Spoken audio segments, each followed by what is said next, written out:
Oh, man. Talk about a comeback. Oh, my God. I love this episode. And, oh, man. Just so good. So good. Man, First off, we're getting the start of the Rogues Gallery. Second, everyone now knows in Central City that the Flash is real. Did anyone see that coming? I didn't. Maybe because I wanted to stay away from, like, episode previews and whatnot, but yeah, this was really cool. Man. So, let's talk about the episode. This episode is really good. I really like how, because I thought, what was going to happen in this episode was that Barry was going to be all mopey, like, oh, I can't kill my, I can't stop the guy who murdered my mom. I'm just going to be emo about it. No, he's actually, he's being proactive about it. He's being like, look, I need to go out there and stop this guy. And to do that, I need to, train. I need to keep focused. And I really like how, Cisco says, you have to stop the Reverse Flash. And Wells is like, I kind of like it. So, and I like how he kind of says, oh, it's the Reverse Flash, because the colors are reversed, red lightning, stuff like, evil. He's obviously the Reverse Flash. And they run with it and say the name like it's not even a problem. I mean, obviously, Wells is the Reverse Flash, or at least a Reverse Flash, or we don't even know what he is. Really, when you think about it, we found out that big reveal in the mid-season finale that he was the Reverse Flash, but is he one of the two? Because you gotta remember, there are two Reverse Flashes. Though one was called Professor Zoom, but yeah, we had Hunter Zolomon and then Ebon Thawne. At least that's how I pronounce his name. I could be completely wrong, but yeah, Ebon Thawne and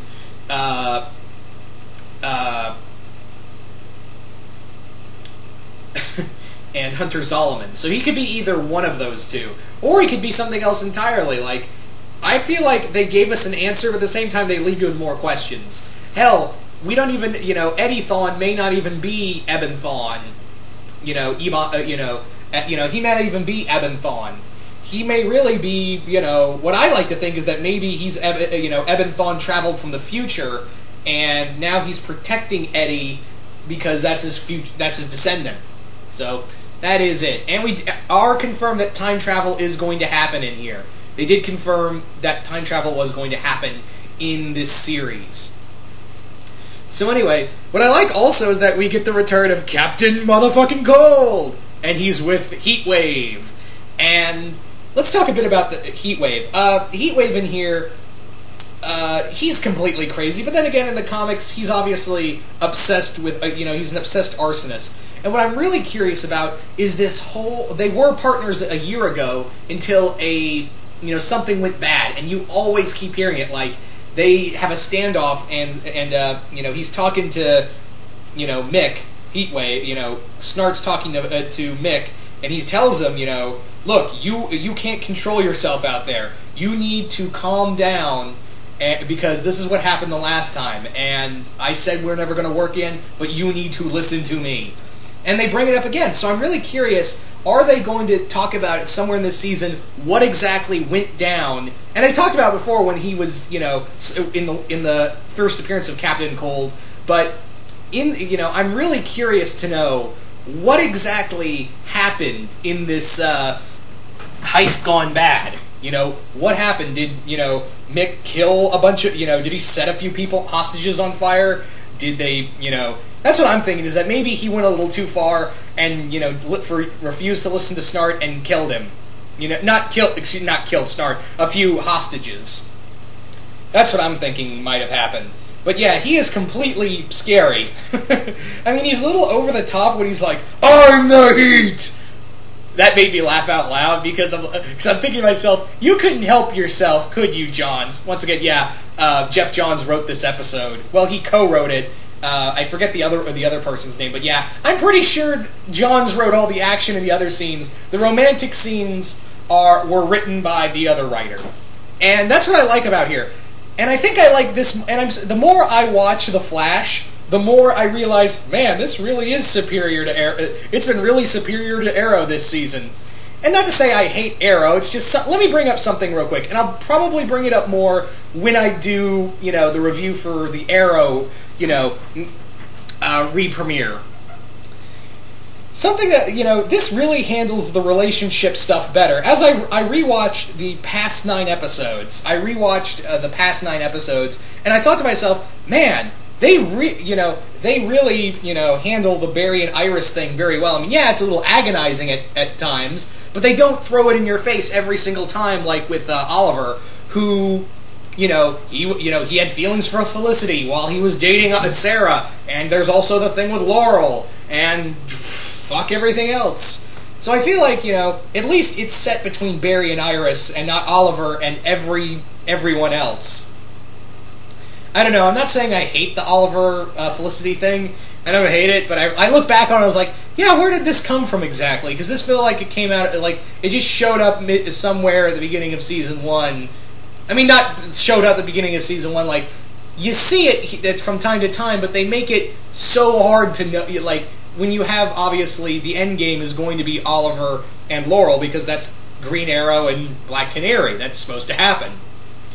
Or, again, this is a TV universe, you never know. And again, I blame the CW bullshit romance stuff for that. But I'll get more into that later when I get to Arrow.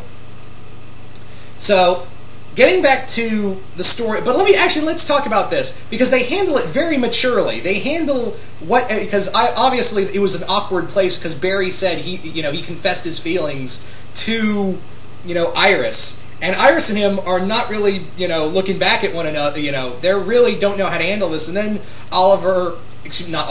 Barry handles it very mature. It's like, I see you and Eddie having a very great time and you and me being best friends again. Obviously, something's going to happen. We know that. But I was like, here I was thinking that it was going to be a complete and total shitfest. It's not. Well done. Man, they are just really good at this. Also, the action in here is completely awesome. I just love, again, it's CW budget, but they make it work. Also, what I also loved in this episode is when obviously Barry has to reveal himself to fight Captain Cold and Heatwave, which I was a little disappointed, because Leonard Snart, when he does that big Central City premiere after he kidnaps, he and Heatwave kidnap Caitlin, he does this whole thing.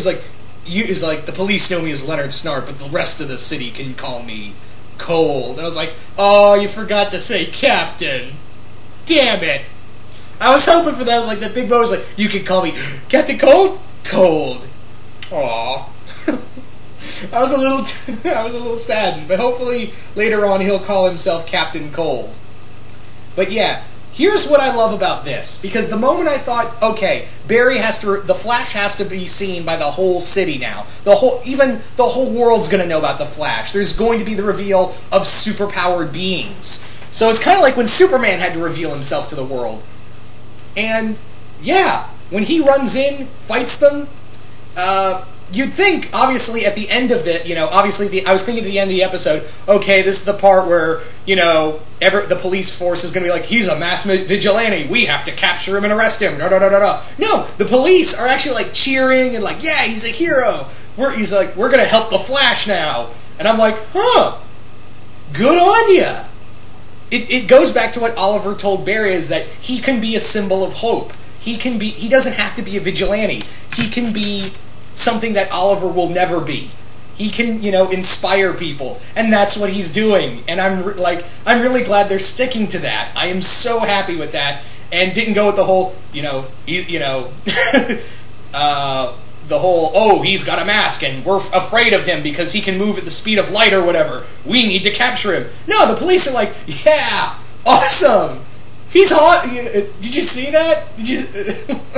Man, I mean, obviously, people like Argus and a few other things are going to be like, well, let's capture the Flash because he's the bad guy. Well, yeah, that's probably going to happen now that he's revealed himself. I could definitely see, maybe the Flash has to fight the Suicide Squad because a Waller wants him, or at least his power. and sends the Suicide Squad after him. Actually, that would make a really kick-ass episode. Barry fighting the Suicide Squad would be kind of awesome. But yeah, again, I really also like the Ghostbusters reference. I was like, huh, cross the streams. Just like it did, Barry says, just like in Ghostbusters. I was like, that is awesome. Another thing that happened was that Eddie, I'm starting to like Eddie in the same way I like Tommy. Tommy Merlin from, obviously, Arrow, is that he's not really trying to be he's the secondary love interest, but you don't want to hate him. At first I was like, I don't care about you, you're just a guy. But in these past few episodes, I've been like, huh, you're not bad. And he actually, rescues the Flash in here. I was like, oh, that's so cool, because I thought he was going to have that whole task force of capturing the Flash, but now it looks like, yeah, we're on the same side now. I support the Flash. Awesome. Awesome. This was just a really great episode to me. This was just so well put together. I thought this was just such a well done episode of showing Barry, he doesn't have to be, he doesn't have to just focus on one thing. I mean, yeah, obviously the Reverse Flash is he's going to be the bad guy. He is the end-all, be-all bad guy. And we've seen teasers, little teaser pictures on the CW website of the Reverse Flash, him being, the Reverse Flash tearing up the city. I can't even imagine how crazy the end of Season 1's going to be. I can hardly even fathom what that's going to be like. But yeah, getting back to this, Barry doesn't let that destroy him. He's not like, well, I'm gonna, I can't stop him, so I'm gonna just give up. Nope, I'm gonna train myself to be fast as, if not faster than him, and then kick his ass. But right now, I'm gonna go whip these two guys' asses. And then we come to the, end of the episode. We come to the end of the episode, which I thought was so cool. This was all part of Leonard Snart's plan of revealing the Flash, and we get Golden Friggin' Glider. We get Leonard Snart's sister. The start of the Rogues Gallery is even growing. So now we have Snart, Heatwave, and Glider all together. So I can only imagine. And next episode, we're getting the Pied Piper. The Rogues are going to be coming. I really hope at the end of the next episode, here's what I really want to see happen. After the Flash beats the Pied Piper, what I want to see is, the Piper escapes, and then he's hiding out somewhere, and then you hear Snart's voice go, "It looks like you could use some friends." And he looks up, he sees Captain Cold, Glider, and Heatwave all there, and he just smiles, and he's like, "Where do I sign up?" Oh, I so want that. As you can tell, I'm just so ecstatic because I've been waiting all friggin' month for this. Probably more so than Arrow, but still, I'm really curious to see where they go now because of, Oliver getting impaled by a blade and falling off a mountainside. So I really want to see that. If not for anything, at least seeing Roy and Diggle in the spotlight. But yeah, this was such a good episode, man. I was really kind of afraid, the whole, is Barry just going to sit around and then, oh, I have to step up to the plate because, Heatwave and Captain Cold are fucking shit up. No, he's already on the plate, but he's got his priorities fixed on something else. Another thing I want to bring up is that when Wells is talking about the Reverse Flash, there's a hint of fear in his voice. There is a lot of terror there, so you really think, what is going on here? Because I've known some people, there's actually been another theory going around that, maybe Wells isn't really Hunter Zolomon or the other Reverse Flash. Maybe who he really is a future Barry Allen, and he's just he's just testing Barry. What he's doing is trying to train Barry, and that would be a really crazy idea. Is that because he did have the Flash ring, the classic Flash ring, but then again, Reverse Flash had that too, so I don't even know. I mean, man. Again, with that mid-season finale, it gave us some answers, but it left us with so many more questions. So anyway, I was really happy with this episode, so yeah. Man, it was so good. I also like that now people are starting to trust people, Star Labs. I like it when they're building the shields to protect them from the cold. and the cold gun, and yeah, the police captain's like, yeah, that works on dummies, but it doesn't work on but I'm not going to use it for my guards. Then later on, that you see the police captain come up to Cisco, and he's like, yeah, well, I'm going to change my mind. Whenever Star Labs, whenever we need Star Labs, we'll call them again. Oh, before I forget, I nearly almost forgot, because I want to talk about this, the whole thing with Ronnie Raymond, the Firestorm. Really? Firestorm's one giant acronym? Really? That is a big-ass acronym. That is a really big-ass acronym. I'm sorry. So yeah, I like the whole sub-story of Caitlin, more or less investigating further into the disappearance of Ronnie and what happened to him. We also get Martin Stein, who was cast as the other personality of Firestorm, so they are doing the whole fusion identity thing. So yeah, it looks like it. So yeah, obviously we already know Ronnie and Stein fused and became Firestorm.